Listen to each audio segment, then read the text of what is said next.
Alright everyone, welcome back to the character overview series. Today we're taking a look at Tingyun.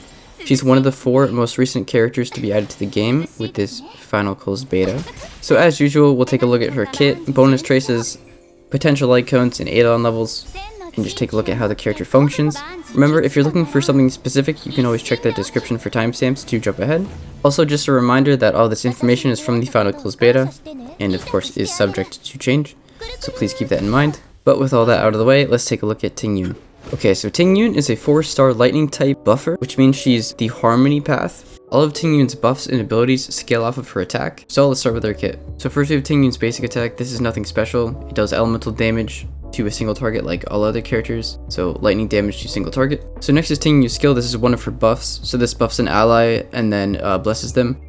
Basically, this will increase the attack of that ally, but there's a cap, so it can't exceed a certain percentage of Tingyun's current attack, but these values increase as you level up the skill, so these 3 values will change. So basically, it'll increase the attack of the single ally, and then it'll bless them. When an ally is blessed when they attack, it'll deal lightning damage additionally on top of the regular damage. So if you have an ice character, it'll do ice damage, and then it'll do this extra tick of lightning damage on top of that.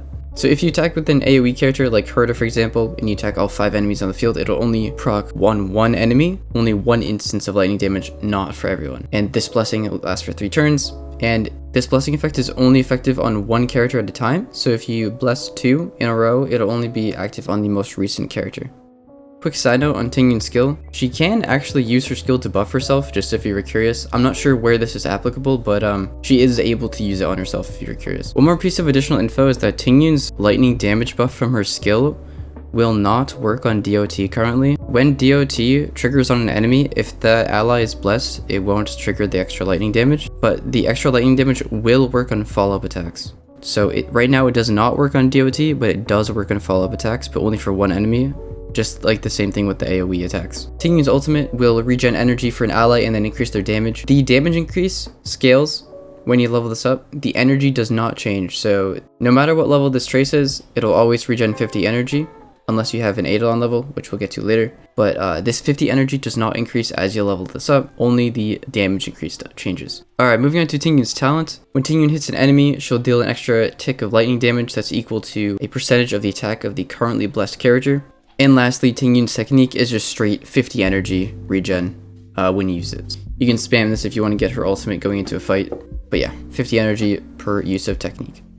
Okay, moving on to Tingyun's bonus abilities in the order that you will unlock them as you level her up. The first one, Tingyun's speed increases by 40% after using her skill for 1 turn. Number 2 will increase her basic attack damage by 40%. I think this is a really good one because this will help uphold Tingyun's damage output. Even as just a support on the field, she'll still be able to deal out a decent amount of damage. And then lastly, her third one, Tingyun will regen 5 energy at the start of her turn. Now, if you have a fully leveled up Tingyun with all these unlocked, as of now, the values, that'll be plus 22.5% defense, plus 24% attack, and plus 8% lightning damage. Okay, next we're taking a look at icons for Tingyun. Remember, she's the harmony path. That means there aren't that many options for her. So, the first icon we're going to look at is Carve the Moon, Weave the Clouds. This is one of the previewed icons from the Battle Pass.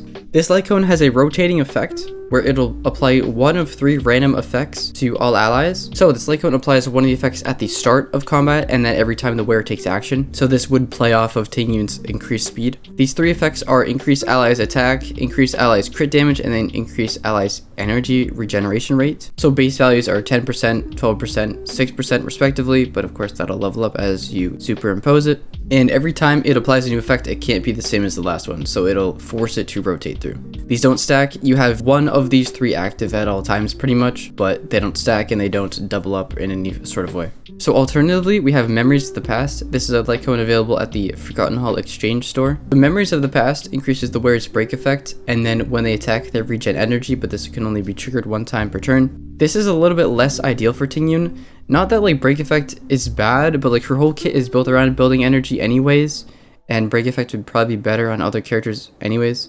So you could use the alternative icon from the Battle Pass to like fully lean into her buffing other characters as opposed to focusing on her own output.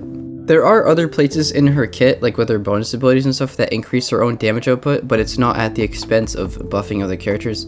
I feel like in this case, with your light cone, you would want to be using the available ability to support your other characters on field instead of her own stuff.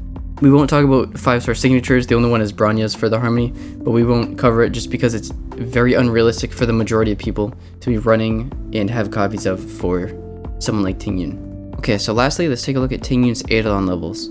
For first one, the Blessed Ally's speed will increase by 20% for 1 turn after using their ultimate, so this is tacked on to her skill.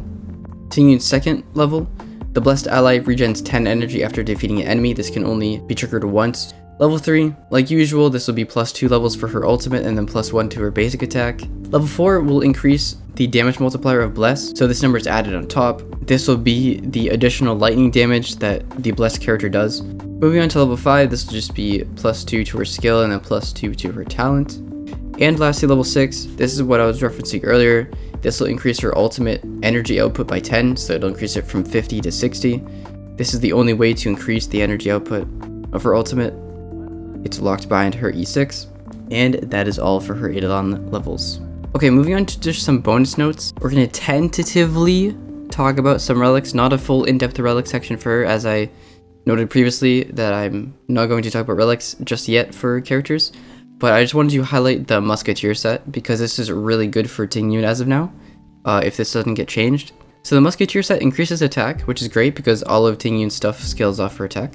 And this will also increase her speed and basic attack damage. This is also good because Tingyun's only attack is her basic, so she benefits from this, and the increased speed will also help her out as well. So quick side note with the Musketeer set could potentially work really well for her if this doesn't change, or until something better comes along. Alright, so that's everything I have to share about Tingyun. If you have any comments or questions, let me know down below. As always, if you liked the video, consider subscribing, and follow me at Twitch at twitch.tv/smexu. Thanks for watching. I'll see you in the next one.